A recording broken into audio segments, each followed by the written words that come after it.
My daughter-in-law threw out my dishes and said, "They were old." What I did next left her speechless. I walked into the kitchen and saw my dinnerware in the trash.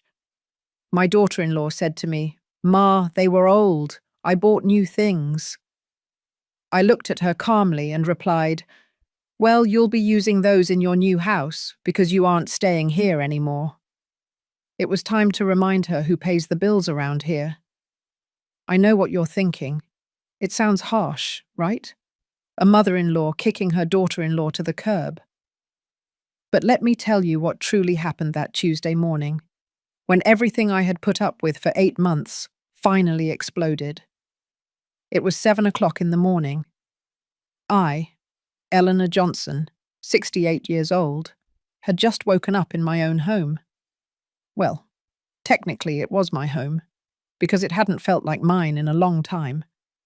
I went downstairs like every morning, with my sheepskin slippers squeaking against the ceramic tile floor. I was thinking about making myself a slow drip coffee, the kind I like to sip while watching the sunrise from the kitchen window. My little ritual of peace before the daily chaos began. But when I pushed open the kitchen door, something was different.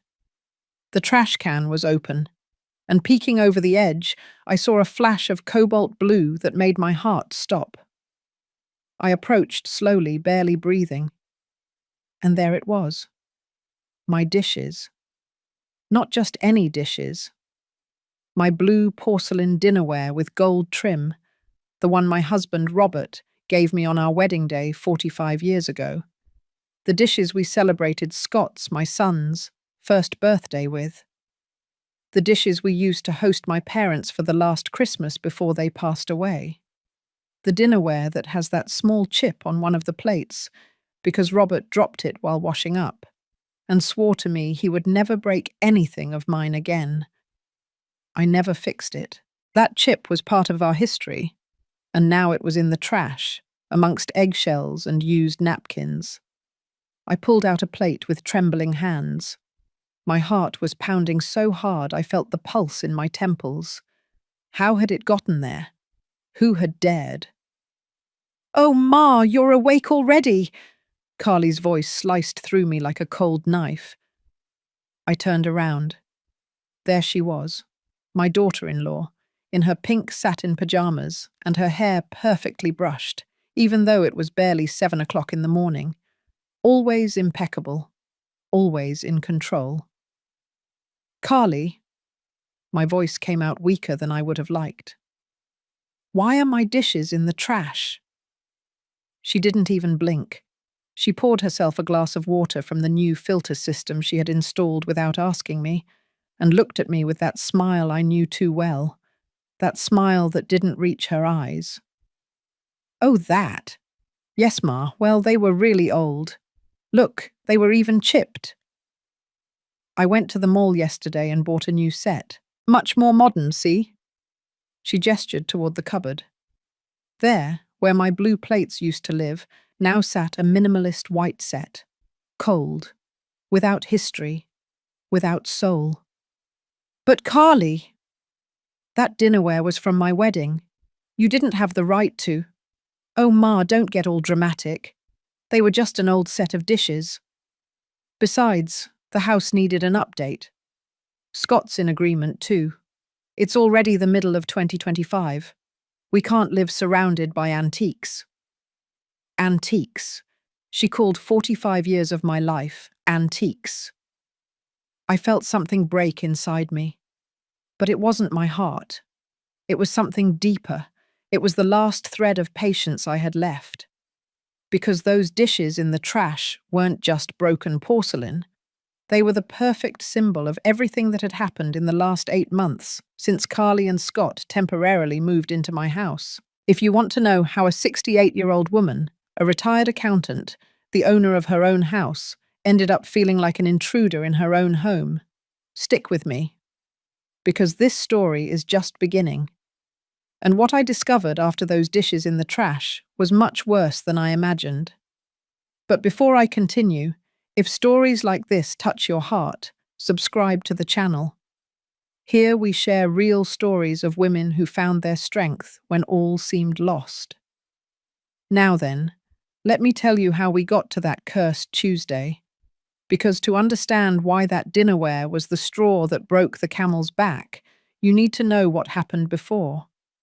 You need to know the mistake I made, the mistake of trusting too much. And it all started 8 months ago, with a phone call that would change my life forever.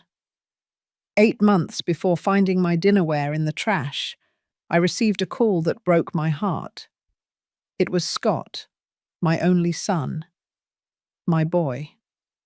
Well, not so much a boy anymore, 32 years old, 32, a civil engineer, married to Carly for 3 years. He was always responsible, hard-working, or so I thought. "Mum, I need to talk to you." His voice sounded broken, tired. I knew immediately that something bad had happened. "Tell me, son, what is it?" "I was laid off. The construction company went bankrupt. They left all of us without severance, without anything, and Carly is 6 months pregnant." My blood ran cold. My son without a job, a granddaughter on the way. What mother wouldn't do anything? "What do you need?" I asked without hesitation. There was a long, too long silence. "Mum, I know this is a lot to ask, but could we stay with you for a few months? Just until I find another job. We're behind on the rent. They're going to kick us out of the apartment.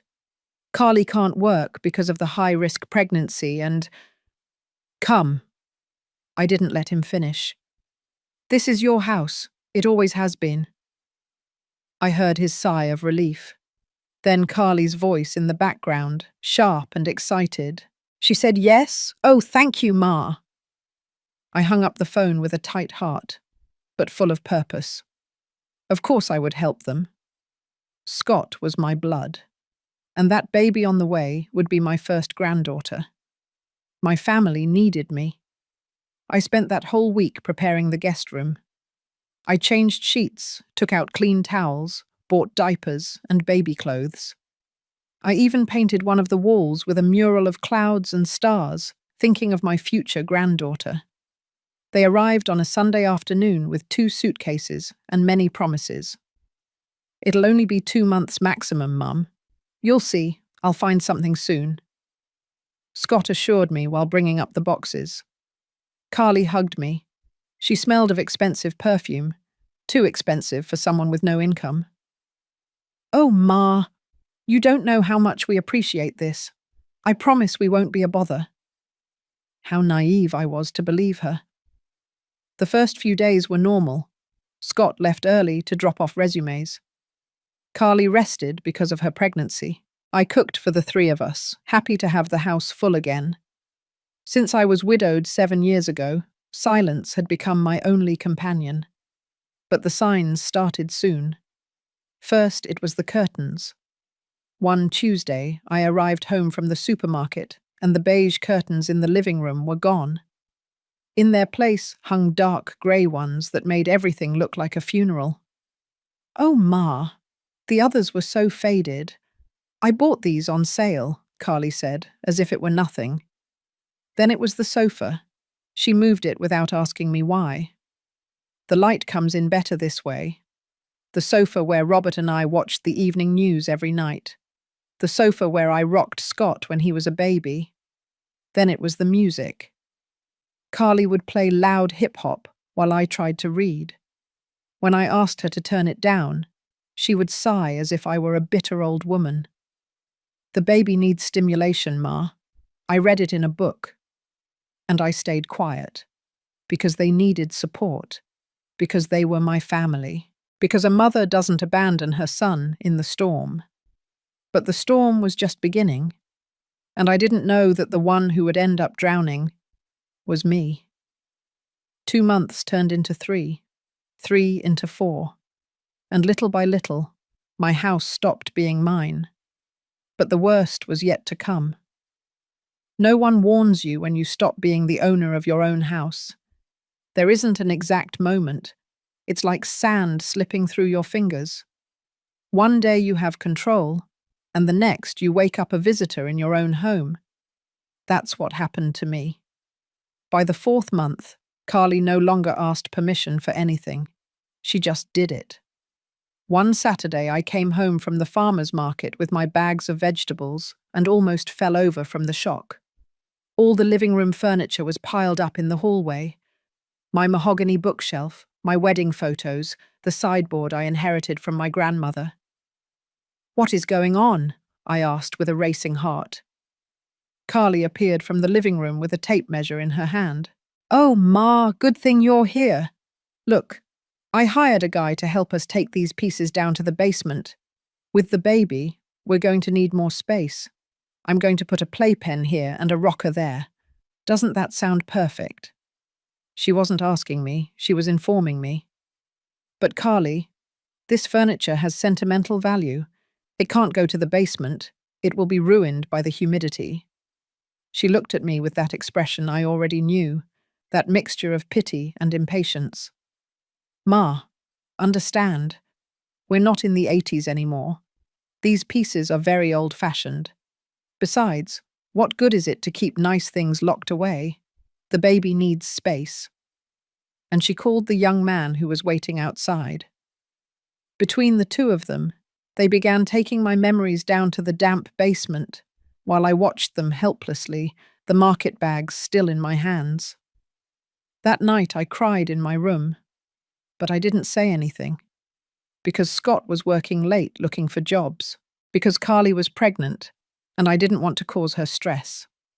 Because I was the mother-in-law, the one who had to endure everything for the good of the family.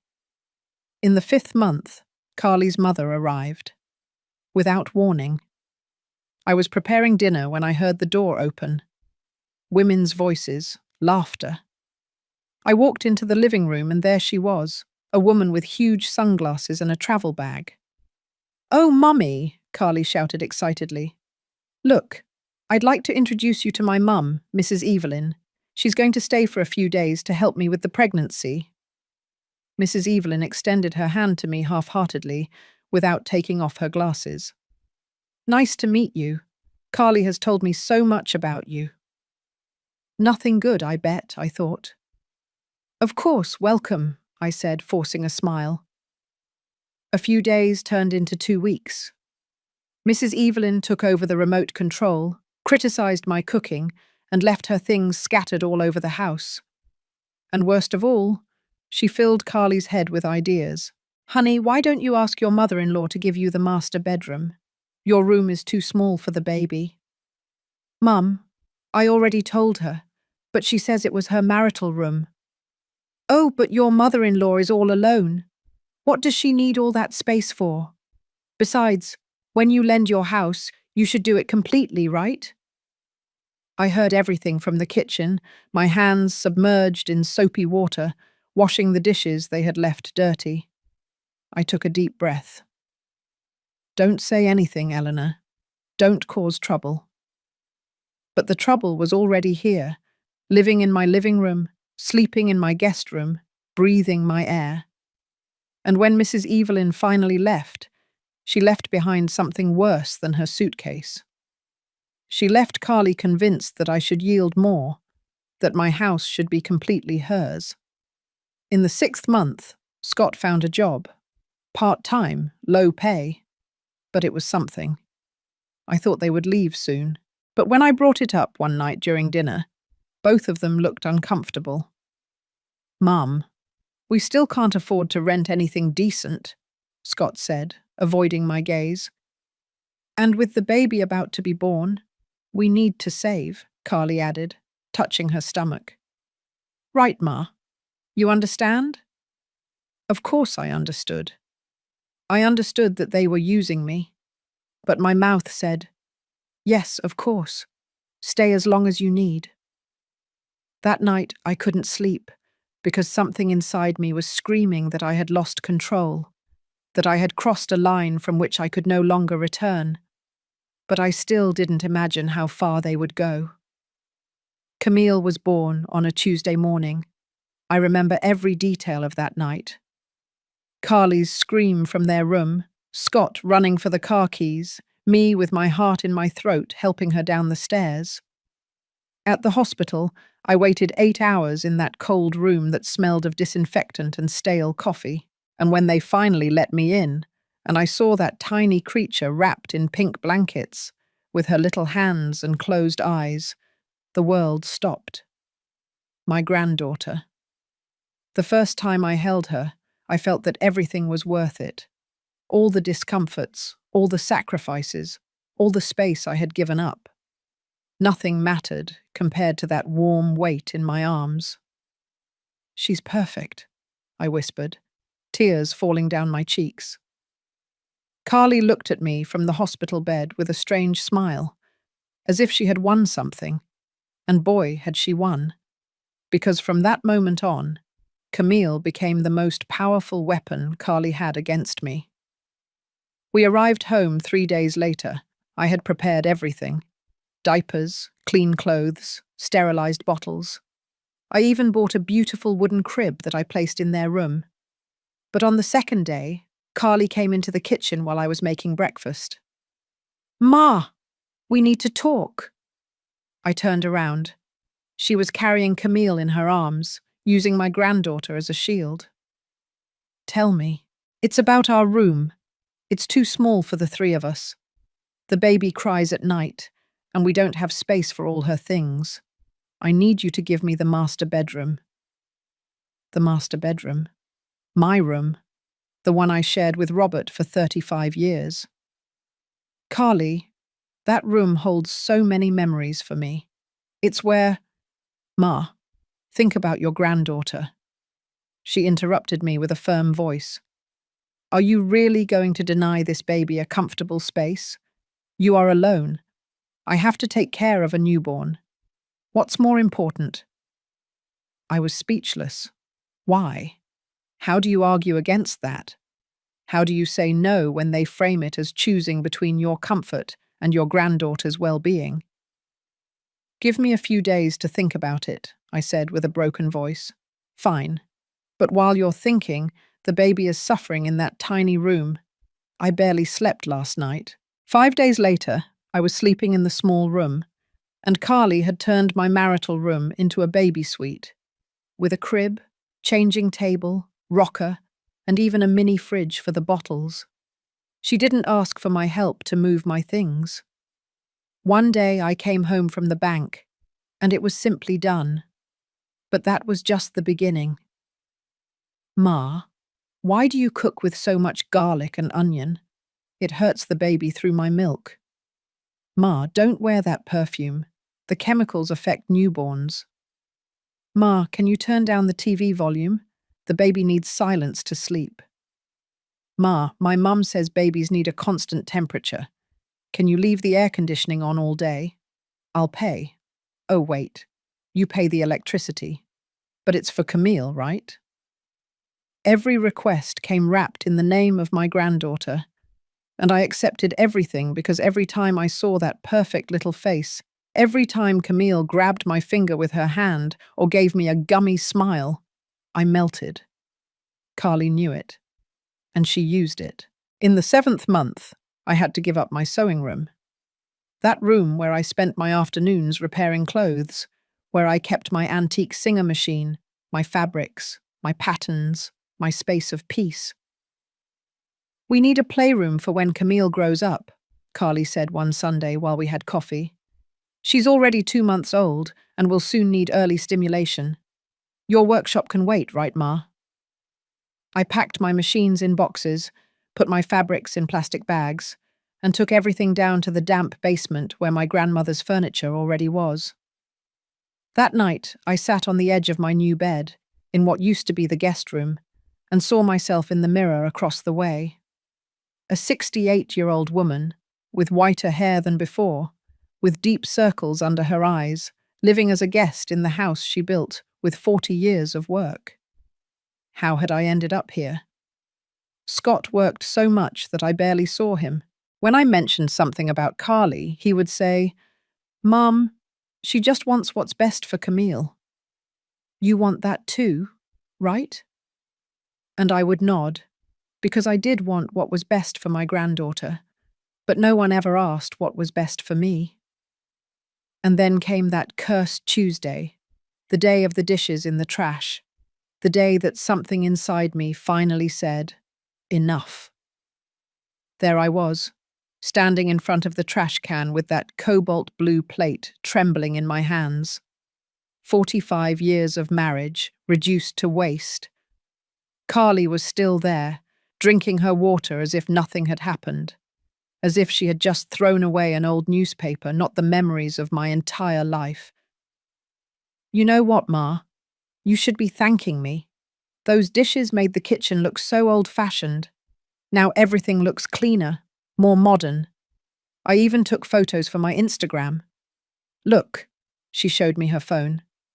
There they were, photos of my kitchen, with the new dishes, with a caption that read, refreshing spaces. Sometimes you have to let go of the old to welcome the new.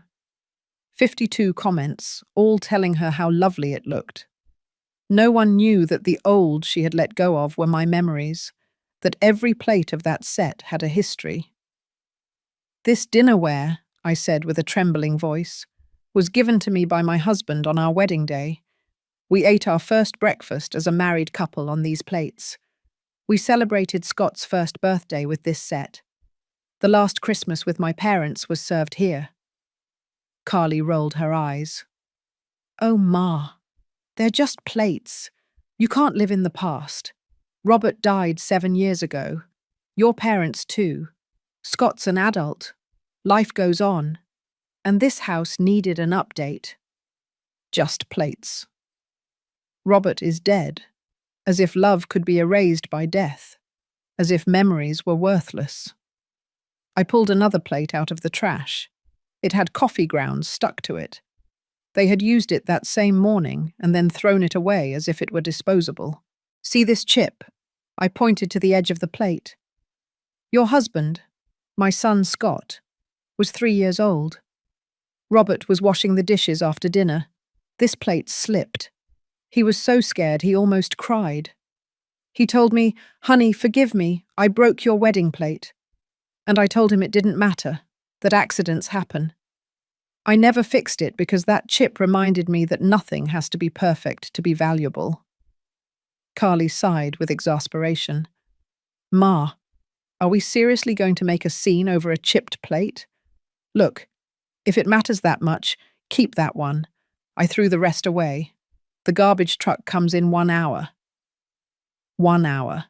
I had 1 hour to rescue 45 years of my life before they ended up in the municipal dump. I knelt down in front of the can. I started taking out the dishes one by one.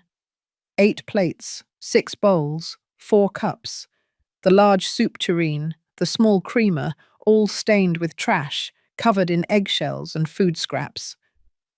Carly watched me from above with her arms crossed. Oh, Ma, are you really going to take that out? It's all dirty. Yes, I was going to take it out, piece by piece, because this dinnerware wasn't trash. This dinnerware was me. It was my history. It was the proof that I had existed, had loved, had built a family, and someone had thrown it away as if it were worthless. I finished taking everything out. My hands were shaking. My heart was beating so hard, I felt the pulse in my ears. I stood up slowly, very slowly, because something inside me was changing. Something that had been asleep for 8 months was finally waking up. I looked Carly directly in the eyes.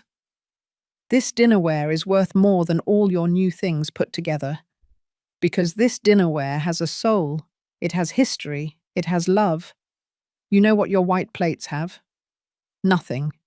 They are as empty as you are. Carly's eyes widened in surprise. She had never heard me speak like that. Excuse me? I don't excuse you. Not anymore. I took my dishes to the sink and started washing them. Piece by piece. Carefully. With respect. Carly remained standing there, not knowing what to say. For the first time in 8 months, she wasn't in control of the situation. And while I was washing those trash-covered plates, while I was cleaning off the dirt she had put on them, I made a decision. This had just become a war, and I didn't plan on losing.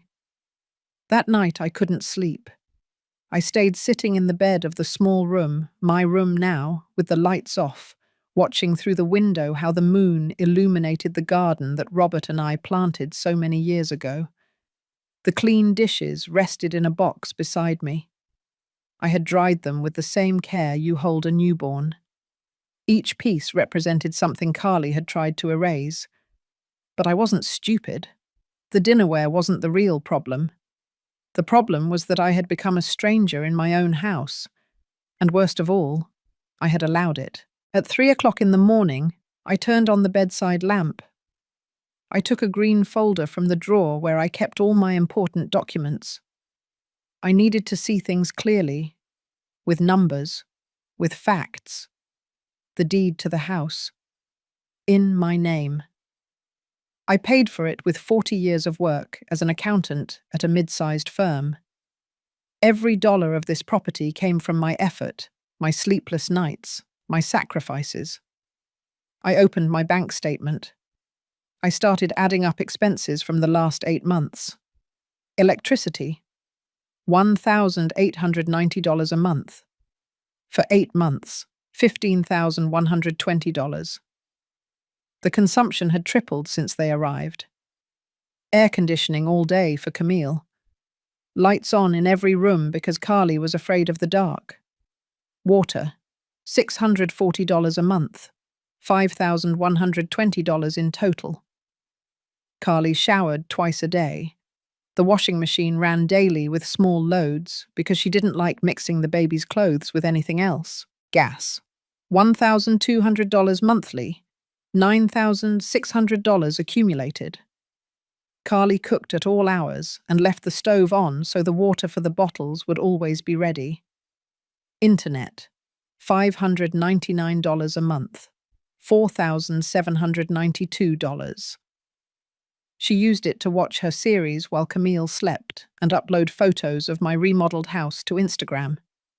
Groceries, I paid for everything. An average of $350 weekly for 4 people. $11,200 in 8 months. Carly asked for expensive brands, organic baby products, things I never bought when I lived alone. I added everything up. I stared at the final number without being able to breathe.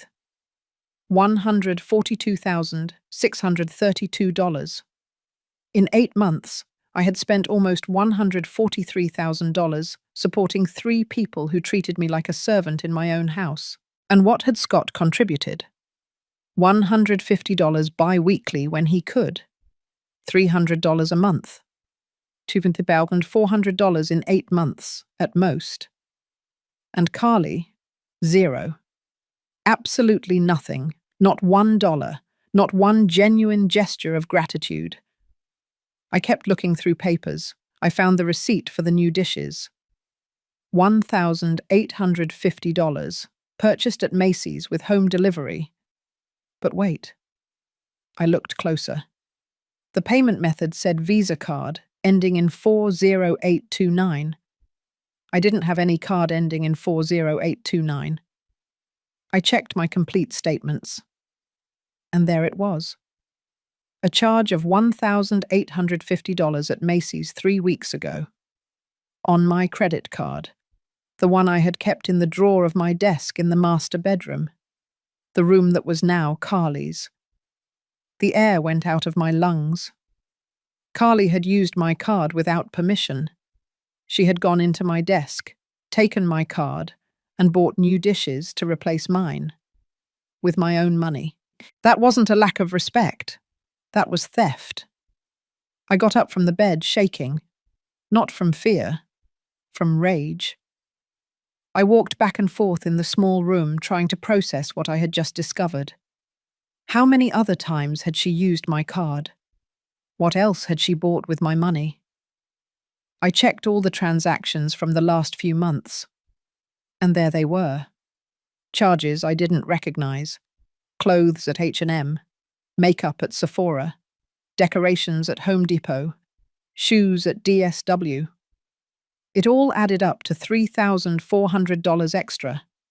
Carly had been stealing from me for months, and I hadn't noticed. Because I trusted. Because they were family. Because you don't keep watch over your own flesh and blood. I sat down on the floor with all the papers scattered around me. Tears began to fall, but they weren't tears of sadness. They were tears of clarity. I finally saw the truth. Scott and Carly weren't here temporarily. They weren't saving to leave. They were using me as a free hotel while spending my money on luxuries. And when they had nothing left to take from me, they would leave me alone again. But this time, without a house, without savings, without dignity. That was not going to happen. I looked at the clock. 4:30 in the morning. The bank would open in 3 hours. And I had calls to make. Because if 40 years of working with numbers taught me anything, it's this. You always have to have evidence before acting. And I already had all the evidence I needed. But before making any legal move, I needed to be completely sure of one thing. I needed to know if Scott and Carly really saw me as family, or if I was just a source of resources. I needed one final test that would remove any doubt, any guilt, because suspecting is one thing, and knowing for sure is quite another.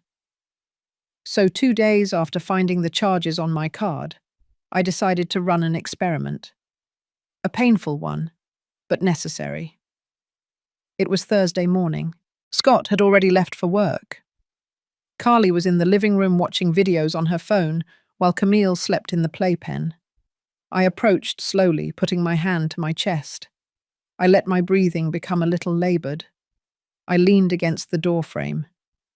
"Carly," I said with a weak voice. She didn't even look up from her phone. "What is it, Ma?" "I don't feel well. My chest hurts really badly. I can't breathe well." Now she looked at me, but with annoyance, not concern. "Oh, Ma, with your aches again. It's probably just acid reflux. Drink some chamomile tea." "No, Carly, this is different. The pain goes all the way up my left arm. My father died of a heart attack and I'm scared." I let myself collapse onto the sofa, really acting out the pain, because I needed to see how far her indifference would go.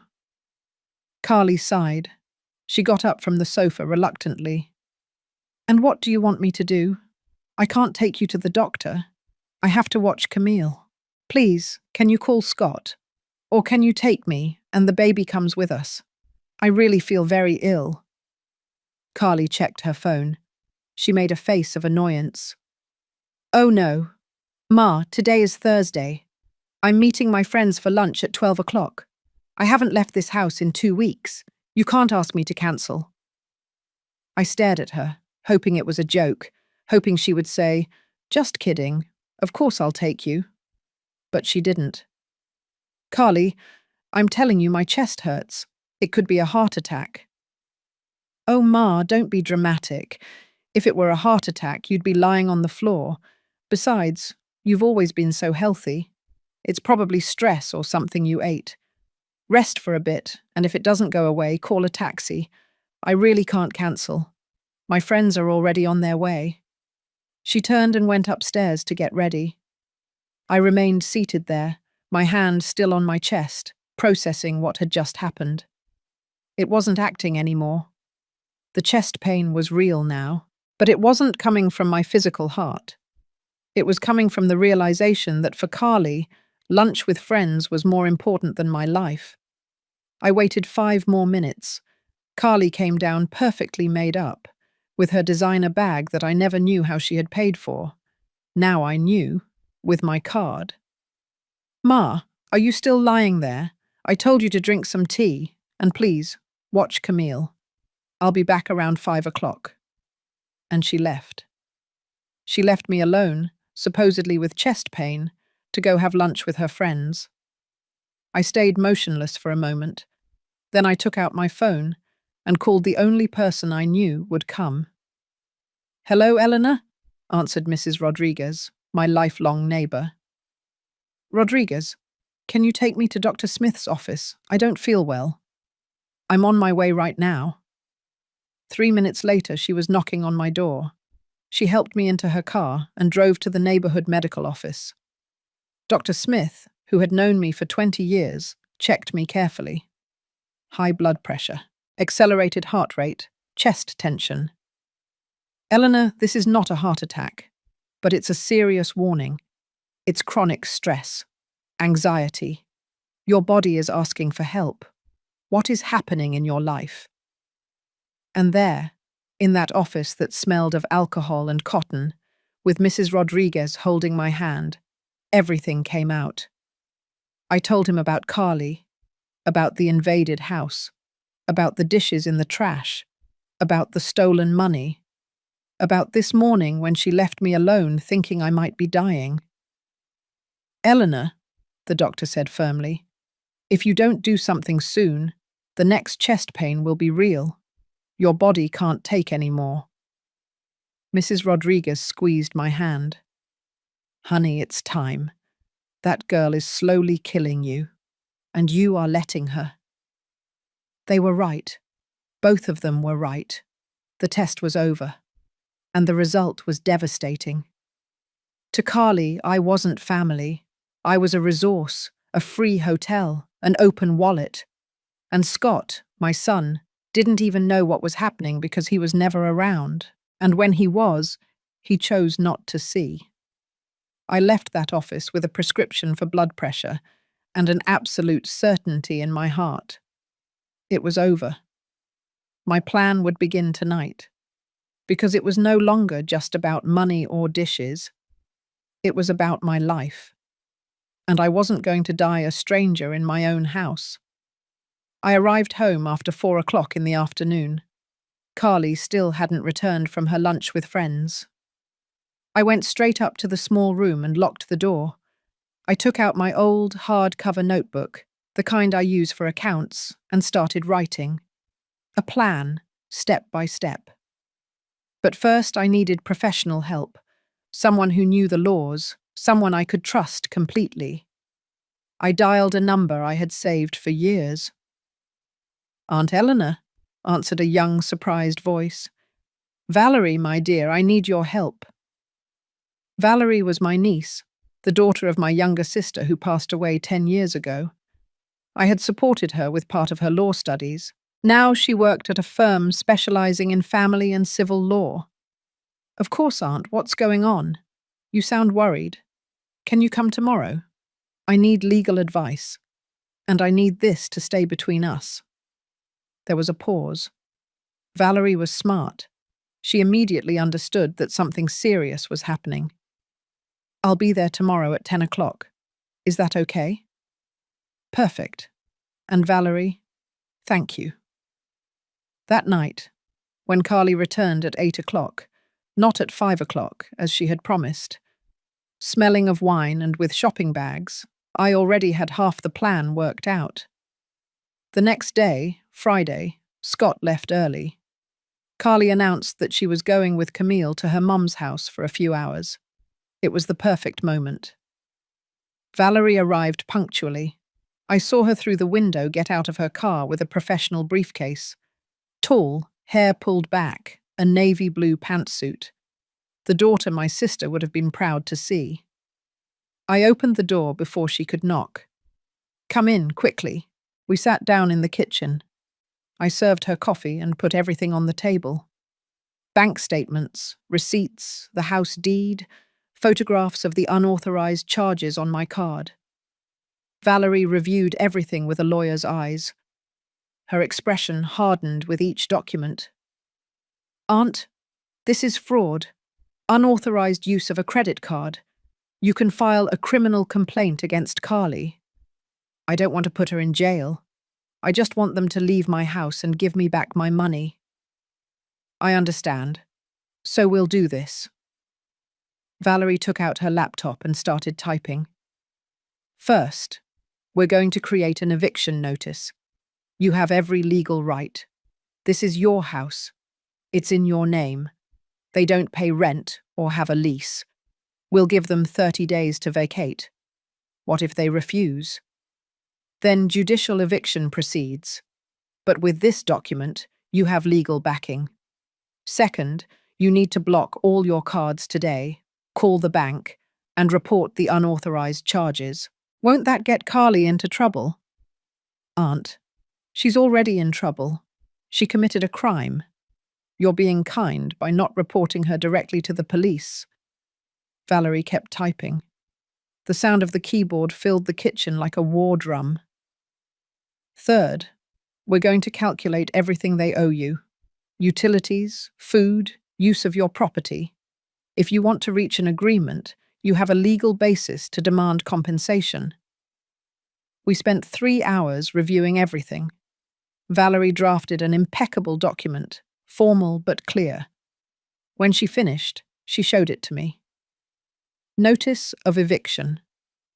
It specified that Scott Johnson and Carly Mendez had 30 calendar days to vacate the property located at 45 Maple Drive, Long Island, New York. A copy of the deed and a breakdown of expenses were attached. This has legal weight, Aunt. If you sign it and give it to them with witnesses present, they can't claim later that they didn't know. Witnesses? Yes, I can be one, and we need one more person. Mrs. Rodriguez? I nodded. My neighbor wouldn't hesitate to help me. One more thing, Aunt. Valerie looked at me seriously. Are you ready for this? Because Scott is your son. It's going to hurt to see him angry. He's going to say mean things. He's going to try to make you feel guilty. I was quiet for a moment. I thought about Scott as a baby, as a teenager, about all the times I supported him, hugged him, defended him. But I also thought about the Scott of now, the one who was never around, the one who chose not to see, the one who had left me at the mercy of his wife. I'm ready, I said with a firm voice. I'm not just his mother anymore. I'm also Eleanor, and Eleanor deserves respect. Valerie smiled. She squeezed my hand. There's the aunt I know, the one who doesn't let anyone walk all over her.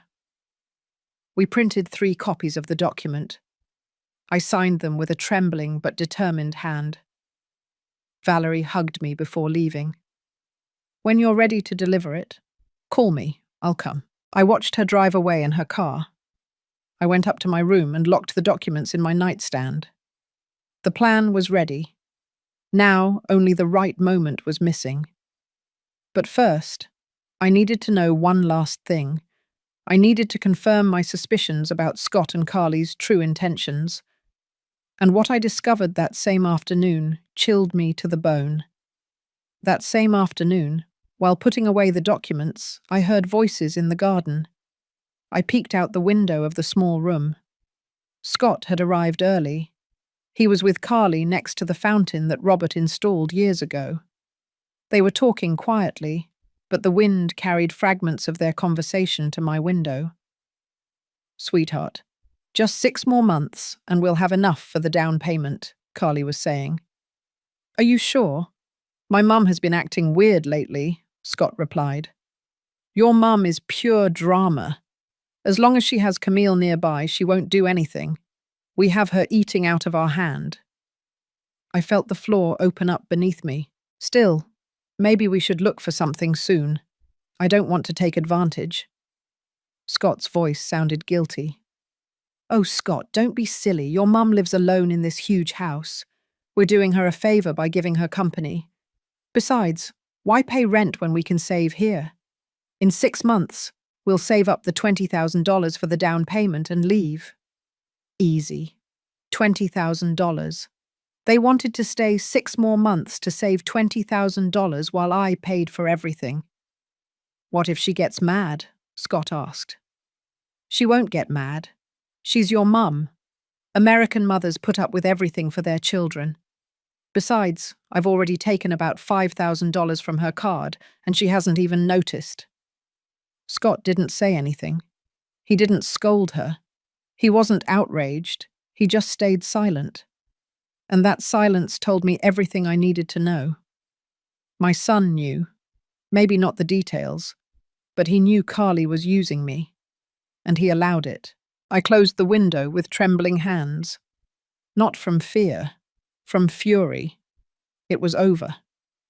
I went downstairs. I walked into the garden where they were still talking. I need both of you to come to the living room now. My voice came out so cold that they both turned around in surprise. Mum, what's going on? Scott asked. To the living room now. We went inside. I remained standing. They sat on the sofa, Carly with Camille in her arms. I took out the documents I had printed with Valerie. I placed them on the coffee table. What is this? Carly asked, picking one up. I watched as her eyes scanned the lines, how her face went from confusion to shock. Scott read over her shoulder. Mum, an eviction? His voice broke. You have 30 days to find somewhere to live. But why? Carly stood up. What did we do? I looked at her fixedly without blinking. Are you really going to ask me what you did? Really? Ma, if it's about the dishes, I already apologized. It's not just about the dishes, Carly. It's about everything. For the 8 months you treated me like a free hotel. For changing my house without permission. For kicking me out of my own bedroom. For dismantling my sewing room. For using my credit card without authorization. Carly turned pale. I didn't. $3,400. I pulled out another document. That's what you spent on my card without my permission. Here are all the charges. H&M, Sephora, Macy's, Home Depot. Do I need to continue? Mum, there has to be a misunderstanding, Scott intervened. There is no misunderstanding, Scott. I heard you a little while ago in the garden, talking about staying 6 more months to save $20,000, using my house as your personal piggy bank. Scott was speechless. Carly started to cry. Ma, I'm sorry. I just wanted Camille to have a better life, at the cost of mine, by stealing from me, by using my granddaughter as a shield whenever it suited you. It's not stealing. We're family, Carly shouted. Family respects one another, Carly. Family is grateful. Family doesn't throw 45 years of memories in the trash as if they were waste. Mum, please. Scott stood up. You are my mother. You owe us support. We're going through a tough time. Those words were the last straw. I owe you support? My voice rose. I gave you life. I paid for your school, your college. I gave you a roof over your head for 30 years. I opened the doors of this house to you when you needed it. And you know what? I don't owe you anything else. I paid my debt as a mother years ago. But we're your family. You can't kick us out, Carly cried. I can. And I am. This house is mine. I paid for it. I decide who lives here. And it's not you two anymore. Scott collapsed onto the sofa. For the first time, I saw him truly look at me, as if after 8 months he was finally waking up. Mum. His voice was a whisper. I'm sorry. I am too. I felt the tears trying to escape, but I held them back. I'm sorry it came to this, but you didn't leave me a choice. Carly was still crying with Camille in her arms. The baby started to fuss, sensing the tension. 30 days, I repeated. If in that time you haven't found somewhere to live, I will proceed legally with the eviction. And believe me, you don't want it to come to that. I left the living room before they saw my tears fall. But something else was about to explode. Something I didn't even know myself. I hadn't reached the middle of the stairs when I heard Carly's scream. This is your fault, Scott. I told you your mum was a bitter old woman. That's why your dad died. from pure exasperation of living with her. I froze. Those words pierced me like bullets. I turned around slowly, very slowly. I went down each step with a calmness I didn't feel, because inside I was boiling. "What did you just say?" I asked with a dangerously low voice. Carly realized her mistake. She tried to backpedal. "Ma, I didn't mean to." "Repeat it."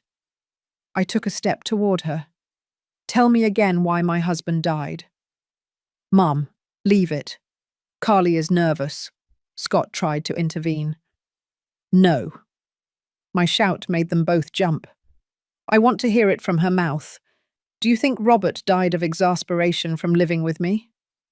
Carly swallowed hard, but I had underestimated her. When she felt cornered, she attacked. "Well, look at how you keep this house. Old, old-fashioned, full of dirty dishes. Your house is ugly anyway. That's why I had to renovate it." Something in me broke, but not from pain, from absolute clarity. I walked to my desk in the dining room. I took out a folder I had prepared that morning after talking to Valerie. I had kept it there, waiting for the right moment. And this was the moment. "You want to talk about ugly things, Carly? Let's talk about this." I opened the folder. I took out the bank statements with the charges marked in fluorescent yellow. One by one, I put them on the table.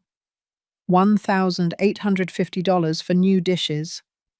With my card. $320 for clothes for you. With my card. $180 for makeup. With my card. $450 for home decoration. With my card. $600 for shoes and bags. With my card. I kept taking out papers. The piles grew on the table. "You know what this is called, Carly? Fraud. Unauthorized use of a credit card. It's a criminal offense." Scott jumped up, snatching the papers from me. His eyes scanned the numbers, the dates, the charges. "Carly," his voice trembled, "is this true?" She didn't answer. She just stood there, with Camille crying in her arms. "Answer me," Scott yelled. "Did you steal my mum's card?" "It's not stealing. She has plenty of money," Carly defended herself. "She lives alone in this huge house collecting her pension. Why does she need so much? We have a baby." "And that gives you the right?" Scott was red with fury. "That gives you the right to steal?" "Your mum owed us help. My mum told me. When someone lends their house, they should do it completely, not half-heartedly. Your mum is selfish." "Enough!" Scott's shout made the walls vibrate. "Stop it, Carly." For the first time in 8 months, I saw my son truly defend something. Defend me. But I wasn't finished. "There's more." I pulled out another document. "This is the call history from my landline, the one in the kitchen. See these calls marked in red? They're all to the bank. 32 calls in 3 months. Carly turned deathly pale. "I received an email from the bank 2 weeks ago, asking me if I had authorized a credit limit increase. I never requested that. But someone called pretending to be me, and the bank has those calls recorded." I took out one last paper, a screenshot of an email. "You also intercepted my email, didn't you? The bank sent me a limit increase notification. I never received it. Until I checked my email account and found that someone had marked all the bank emails as read and moved them to the trash." Scott was looking at the papers as if he couldn't believe what he was seeing. "Carly, tell me this isn't true. Please." She began to cry uncontrollably. "Your mum has us living on scraps. She treats us like we owe her our lives. I only took what we deserved." "You deserved nothing." My voice was icy. "I opened my house to you. I fed you. I supported you. I gave you my bedroom, my space, my peace. And you repaid me by stealing from me, humiliating me, and throwing my history in the trash. I turned toward Scott. $3,400 in unauthorized purchases. But if we add up the utilities, the food, the use of my property, you owe me over $16,000. Mom, I didn't know. But you also chose not to see. I looked him directly in the eyes. You left every morning, leaving me alone with her. You never asked how I was. You never noticed that I wasn't cooking with garlic anymore, that I wasn't sewing, that I wasn't myself in my own house. Scott collapsed onto the sofa with his head in his hands. Carly was still crying, but now they were tears of rage, not remorse. You have two options. I held up two fingers. Pay the $3,400 of the unauthorized charges and leave in 15 days, not 30. Or I file the criminal complaint for fraud, and a judge resolves this. The silence that followed was deafening. Only Camille's crying and Carly's sobs could be heard. And I, standing in the middle of my living room, in my house, finally recovering my voice. Carly slumped onto the sofa. Her crying changed. It was no longer rage. It was panic, because she finally understood that I was serious. Ma, please! Her voice was choked. Don't do this. Think about Camille. She's your granddaughter. Are you really going to separate us? You separated yourself when you decided to steal from me. Scott lifted his head. His eyes were red. Mum, give me time. I'll pay you back everything. But don't file the complaint. Please. Carly wouldn't actually go to jail, would she? It depends on the judge, but with this evidence, it's very likely she would at least get a criminal record, and that means she couldn't work in many places, or get credit, or travel to certain countries. Carly started hyperventilating. No, Scott. Do something. Tell your mum to stop. I should do something. Scott looked at her with an expression I had never seen on him. Where were you when my mum needed help? When she had that chest pain and you went out to lunch with your friends, leaving her alone? Where was your concern? Carly's eyes widened in surprise. How do you know that? Mrs. Rodriguez told me yesterday. She ran into me at the store and asked how my mum was doing after the scare. I had no idea what she was talking about. I had to ask her, and I was embarrassed, Carly. Very embarrassed to know that my mum could have had a heart attack, and I didn't even find out because you didn't tell me anything. I just thought it was pure drama. My mum never makes a scene. Scott stood up. That's my mum. The woman who was widowed and raised this house alone. The one who worked 40 years to have something of her own. And you call her dramatic. It was the first time in 8 months that Scott defended something with such passion. I wish it had been sooner. I wish it hadn't had to come to this. Carly hugged herself, rocking Camille. My mum told me that when a mother-in-law offers her house, it's her obligation to support the whole family, that I didn't have to ask permission for anything because it was my right. And there it was, the truth behind everything. Your mum filled your head with wrong ideas, I said with exhaustion, and you believed them because they were convenient for you. Carly burst into tears again, but differently.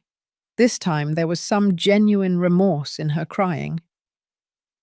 I'm sorry. I really am sorry. I don't know when everything got out of hand. At first I just wanted to help with small changes.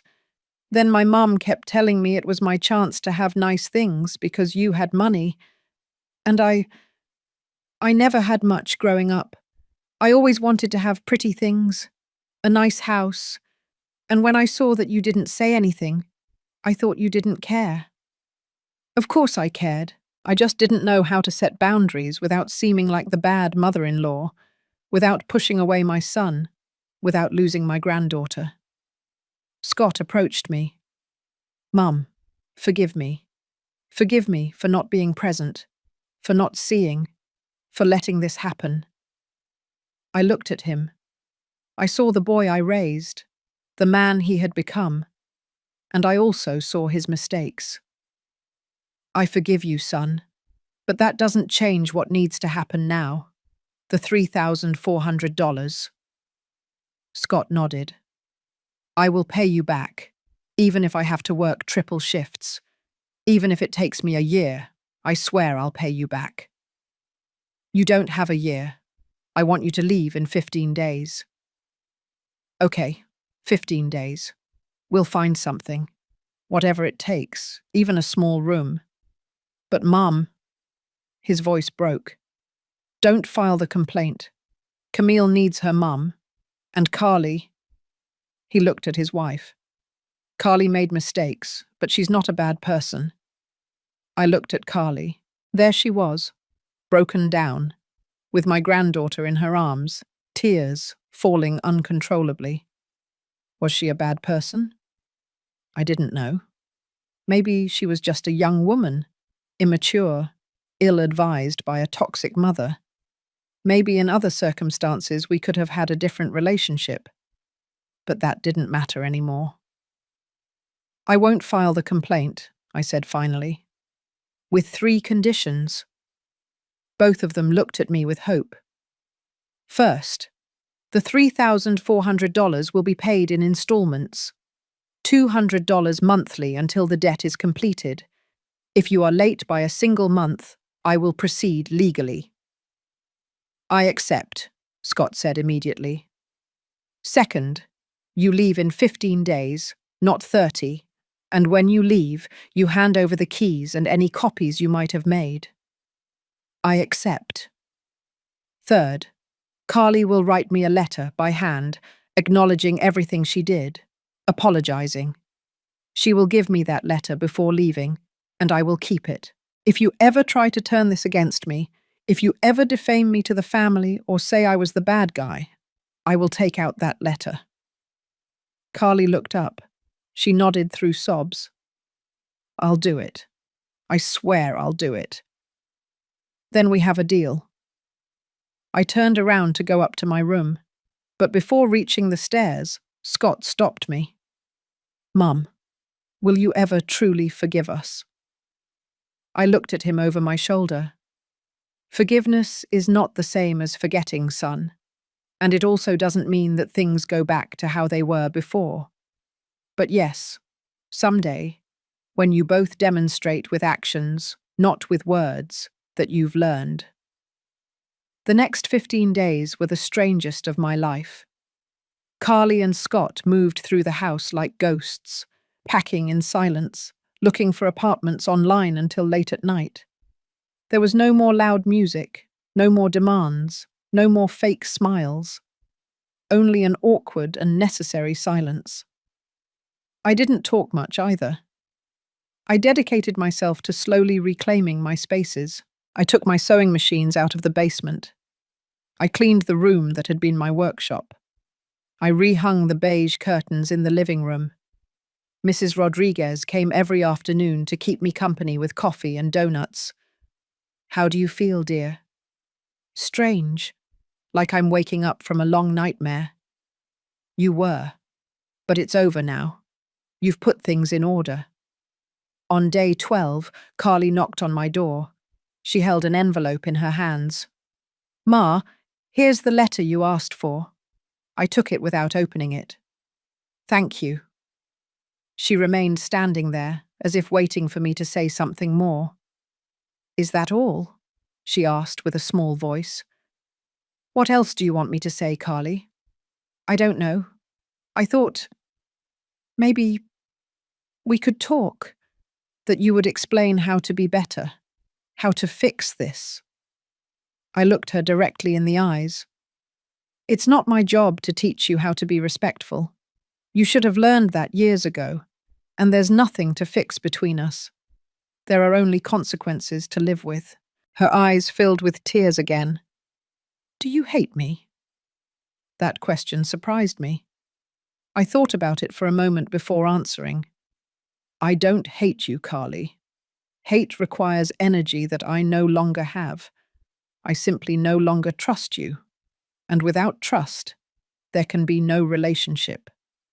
She left my room without saying anything else. Day 15 arrived too quickly and too slowly at the same time. Scott rented a truck. Between him and a friend, they took down the few things they had brought 8 months ago. Now they had more, much more. Things they had bought with my money without my knowledge. They found an apartment in the Queens neighborhood, 2 bedrooms, 860 square feet, rent of $1,100 monthly. Scott would work 2 jobs to pay for it. Carly would have to look for a job too. Real life had finally caught up with them. At 4 o'clock in the afternoon, the truck was loaded. Scott came in one last time. Mom, everything's packed. We're leaving now. Good. Here are the keys. He placed them on the kitchen table. These are all of them. We didn't make copies. Thank you. There was a long silence. Scott wanted to say something, but couldn't find the words. Mum, take care of your family, Scott. And don't forget the payments, the first day of every month. I won't forget. He moved as if to hug me. I instinctively took a step back. Scott stopped. The pain on his face was evident. You're still very angry. I'm not angry, I'm tired and I need space. He nodded sadly. I love you, Mum. I love you too, but love isn't enough when there's no respect. He left the house. I stayed in the kitchen looking out the window. Carly got into the truck with Camille in her arms. Before closing the door, she looked at me. Our eyes met for a second. I raised my hand in a neutral gesture, neither a warm goodbye nor a sign of anger, just an acknowledgement that this chapter was ending. She nodded slightly and closed the door and closed the truck drove off. I watched them turn the corner and disappear. And then the house fell silent. A different silence than before. It wasn't the silence of invasion, of fear, of walking on eggshells in your own house. It was the silence of peace. I stood there for a few more minutes. Then I slowly walked through every room. The living room. No toys scattered. No bottles on the table. The dining room. No forgotten diapers on the chairs. My master bedroom. Empty. The walls with marks where they had hung things. The floor with scratches from the crib. But it was mine again. I went down to the basement. My grandmother's furniture was still there. The photograph of my wedding. The mahogany bookshelf. You can come up now, I whispered. We're coming home again. That night I slept in my marital bed for the first time in months. The sheets smelled new. I had to buy a complete set because Carly had taken the one she used. I lay down looking at the ceiling, the same ceiling that Robert and I looked at before going to sleep. The same one where we planned our dreams. I did it, honey, I said to the nothingness. I got our house back. I set boundaries. I defended myself. And for the first time in 8 months, I cried. But not from sadness. I cried from relief. The next morning I woke up to the sound of birds singing, not to Camille's crying, not to Carly's heavy footsteps coming down the stairs, not to the sound of the TV at full volume from 6 o'clock in the morning. Just birds. I stayed in bed for a few more minutes, enjoying that precious silence. Then I got up, put on my favorite robe, the one Carly had hidden in the back of the closet because she said it was too old, and went down to the kitchen. I made a slow drip coffee, with cinnamon and brown sugar, the way I like it, without worrying if the smell bothered anyone. I sat by the window and slowly drank my coffee, watching the sun illuminate the garden. And I smiled. The first few days were about deep cleaning, not just physical, but emotional too. Mrs. Rodriguez came to help me. All right, dear. Where do we start? With the master bedroom. I want it to be mine again. Between the two of us, we moved the crib Carly had left. We gave it to a pregnant neighbour. We removed the changing table, the rocker, the mini fridge. We sanded the marks on the walls. We painted them a light blue, which I had always liked, but never dared to use. It looks beautiful, Eleanor. It looks like a hotel room. It looks like my room. That's what matters. I hired a locksmith, Mr. Miller, a 70-year-old man who had been changing locks in the neighbourhood for 30 years. Eleanor, is everything okay? Why are you changing all the locks? Let's just say I need to start over, Mr. Miller. He understood without more questions. In 2 hours, the entire house had new locks. $120 well invested in peace of mind. I brought up the furniture from the basement with the help of Mrs. Rodriguez's son. The mahogany bookshelf returned to its place by the window. The photograph of my wedding went back to the main shelf. My grandmother's sideboard regained its spot in the dining room. It was as if the house breathed a sigh of relief. But I also needed help, not just physical. I looked online for therapists in the area. I found Dr. Laura Hills, a specialist in family therapy and boundary management. My first appointment was on a Tuesday afternoon. Eleanor, tell me what brings you here. And I told her everything. From Scott's call asking for help to the day I kicked them out, without omitting details, without sugarcoating anything. Dr. Hills listened without interrupting. When I finished, she nodded. Do you know what you did, Eleanor? Something many women of your generation never managed to do. You set boundaries. You said enough. You chose your well-being over guilt. But I feel bad. I feel like I failed as a mother. You didn't fail. You taught them the most important lesson, that love doesn't mean allowing abuse. That respect is the foundation of every relationship, that you matter too. Those words lifted a weight I didn't know I was carrying. I started going every week, $85 per session, the best money I've ever spent in my life. I reclaimed my sewing room. I took out my fabrics, my patterns, my Singer machine that I inherited from my mum. The hum of the machine filled my soul. I made tablecloths.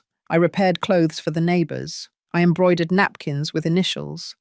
Not because I needed the money, but because I needed to create again. One afternoon, Mrs. Rodriguez arrived with a small box. Look what I brought you, dear. Inside was a small kitten, grey with black stripes, huge green eyes. She appeared in my yard. She's all alone. And I thought you were too. You'd be good company. I picked her up. She was so tiny she fit in my hand. She immediately purred. Hello, little one. What should I call you? The kitten looked at me with those eyes that looked like 2 moons. Luna. Your name will be Luna. And so Luna moved in with me. She slept in my bed. She followed me all over the house. She curled up in my lap while I sewed. For the first time in months, the house felt alive again, but alive with my energy, not with the invasion of others. On the first day of the following month, the doorbell rang. It was a delivery guy with an envelope. Inside were $200 in cash and a note from Scott. First monthly payment. Promise kept. I love you, Mum. I put the money in a jar, not because I desperately needed it, but because it was proof that they were learning.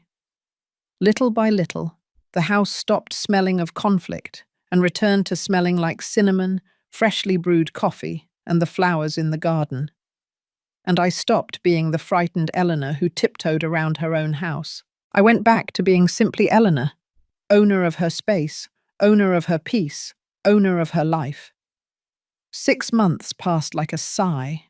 6 months of peace, of morning coffee without rushing, of sewing late without anyone telling me the machine noise was bothering them, of cooking with all the garlic I wanted. Luna grew up. She was no longer that grey ball that fit in my hand. Now she was an elegant cat who claimed the sofa as if she were a queen. "At least you're grateful, right, Luna?" she purred in response. Scott's payments arrived punctually every month. $200 in an envelope, always with a brief note. Not one was ever missed. We had $1,800 paid off. $1,600 remained. But that Thursday in October, everything changed. I was watering the garden plants when I heard the doorbell. Luna ran to hide. She was still afraid of strangers. I opened the door. It was Scott, but not the Scott from 6 months ago, looking tired and distant.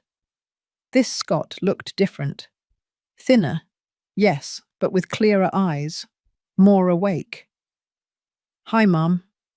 Scott. I stayed in the doorway without inviting him in. "Can we talk? Just 5 minutes, I promise." I hesitated, but something in his gaze made me nod. 5 minutes. We sat in the living room. He looked at everything with nostalgia. "You put everything back the way it was before, the way it always should have been." He nodded without defending himself. "Mum, I came to tell you something, and I don't want you to think it's for my own gain or to look good. I'm listening." He pulled an envelope from his jacket. He placed it on the coffee table. "Here are the $1,600 that were left, all of it. We don't owe you anything anymore." I stared at the envelope without touching it. "Scott, the agreement was $200 a month. Where did you get this money?" "I sold my car. It was the right thing to do. I couldn't keep paying in trickles something that Carly and I have owed for months. I needed to close this debt to truly start over." I looked at him with new eyes. This was the son I had raised, the responsible one, the one who owned his mistakes. "Carly is working," he continued. "She got a job at a clothing store. She doesn't earn much, but it helps. And I have 2 jobs, one part-time as an engineer and another at night supervising a construction site. We're tired, Mum. Very tired. But we are learning." "And Camille?" His face softened when he heard his daughter's name. "She's good. Big. Beautiful. She's already walking. She's saying words. She asks about you sometimes. She points at the photos and says, 'Grandma.'" I felt a lump in my throat. "Do you talk to her about me?" "Of course. We tell her that Grandma Eleanor is a strong woman who taught us to be better. And when she's older, we'll tell her the whole truth, so she can learn." I took the envelope. I opened it. I opened, indeed, $1,600 in bills. "You didn't have to rush to pay everything." "Yes, I did. Because as long as I owed you money, we were still tied to the mistake. And I needed to close that chapter to be able to ask you for something." "What is it?" Scott took a deep breath. "Give me permission to visit you. Once a month. Have a coffee. Talk. Nothing more. Not ask you for anything. Not bring problems. Just reconnect. As mother and son. And Carly? She understands that she has to earn your trust again. She won't look for you. But she did ask me to tell you something." "What?" "That thank you. That if you hadn't kicked her out of here, she would have never learned what it means to work for what you have. That she would have never matured. That what she felt was cruelty at the time, she now sees as the push she needed." I was surprised to hear that. Did she really say that? She did. She's in therapy too, with a therapist her boss recommended. She's working on her problems with her mum, learning to set boundaries, understanding why she did what she did. We were silent for a moment. Luna peeked out from the hallway, assessing whether Scott was safe. "That's Luna," I said, pointing to the cat. "She's pretty. Does she keep you company?" "Very much. And she doesn't criticize my dishes." Scott let out a sad laugh. "Mum, I'm sorry. For everything. Not just for the money or for leaving you alone. Sorry for not seeing that you were suffering. For not defending the house where I grew up. For forgetting everything you taught me about respect. You already said sorry months ago." "I know. But now I say it differently. Now I truly mean it. Because now I know what it costs to survive, to pay bills, to support a family. And I understand everything you did for me for 30 years. His voice cracked. I saw tears in his eyes. "And I understand how much it must have hurt you to see me choose Carly over you. Not because a son shouldn't defend his wife, but because I didn't defend anyone. I just closed my eyes and let everything happen." I got up from the sofa. Scott also stood up, waiting. I took a step toward him, and I hugged him. I hugged him tightly, like when he was a child and had nightmares, like when he graduated from college, like when he introduced me to Carly for the first time, full of hope. He hugged me back, crying on my shoulder. "I love you, Mum. And I love you, son. Always, but now with boundaries." "With boundaries," he repeated. "I understand." We separated, both with red eyes. "You can come once a month, on Sundays, at 11 o'clock. You bring donuts and I'll make the coffee." His smile lit up his face. "Really?"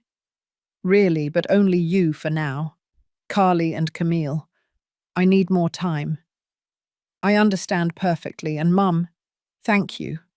Thank you for not giving up on me." He left with a lighter step. I watched him walk away from the window. Luna jumped onto the sofa next to me. "Did he look good, Luna?" she purred. I assumed that was a yes. Almost 2 years have passed since that Tuesday when I found my dishes in the trash. 2 years since I said the words that would change everything. "Well, you'll be using those in your new house because you aren't staying here anymore." Today is Sunday, 11 o'clock in the morning. Scott rings the doorbell, punctual as always. He brings a bag of donuts from the local bakery. "Good morning, Mum." "Good morning, son. Come in." We sat in the kitchen, the same kitchen where everything started. But now it smells of freshly brewed coffee and warm pastries. Luna jumps onto Scott's lap, purring. "Has she adopted you now?" I say, smiling. "It's because she knows I love her." We talked about everything. About his job. He only has one now. Better paid. About Camille, who is already 3 years old and talks non-stop. About Carly, who was promoted to store manager. After an hour, Scott looked at me seriously. "Mum, there's something I want to ask you, and it's okay if you say no. Tell me." "Camille turns 3 next month. We're having a small party. At the park. Would you come? Carly wants to see you. She wants Camille to really know you, not just in photos." I remained silent for a moment, thinking. In these 2 years, I have worked hard on myself, on healing, on understanding that setting boundaries doesn't make me a bad person, that saying no is an act of self-love. But I have also learned that forgiveness doesn't mean forgetting. It means releasing the poison so it doesn't sicken my soul. I'll go, but only for 2 hours, and Carly and I will talk alone before the party. "Really, Val?" Scott brightened up. "Really, but with clear conditions. This doesn't mean everything has gone back to how it was before. It means I'm willing to build something new, different, healthier." "Mum, you don't know what this means to us. And you don't know what it meant to me to get my life back." Scott nodded. He understood. He finally understood. After he leaves, I stay alone in the kitchen. I take down that box I stored 2 years ago from the high shelf, my cobalt blue dinnerware, the one I rescued from the trash, the one I washed with so much care, the one I thought I would never use again because it hurt too much. But a few months ago, I did something special with it. I took it to an artisan who works with the Japanese technique kintsugi, that ancient technique where they repair broken pottery by filling the cracks with gold. They don't hide the breaks, they celebrate them. They turn them into art. The artisan repaired every chip, every crack. Now my plates have golden lines that shine with the light. They are more beautiful than before, because the scars tell their story. I take out a plate, the one Robert dropped so many years ago. Now the chip is sealed with a line of gold that looks like a small river. I pour myself a coffee. I sit by the window with my blue and gold porcelain plate. Luna jumps onto my lap, and I think about everything I went through, how I got lost in the silence, how I recovered my voice, how I almost forgot who Eleanor was to please others. I look at the garden that Robert and I planted. The flowers continue to grow. Some dried up and we had to pull them out, but others sprouted stronger, like me. I look at myself in the reflection of the window, 70 years old now, completely white hair, lines on my face that tell stories. But my eyes shine differently. They shine like the gold on my dinnerware. And I want to tell you something, you who have listened to me all this time. If you are living in your own house, feeling like a visitor, if someone is erasing your history because they don't value it, if they tell you that you are dramatic for wanting respect in your own space, listen to me closely. You are not selfish for setting boundaries. You are not a bad mother-in-law, bad person for saying enough is enough.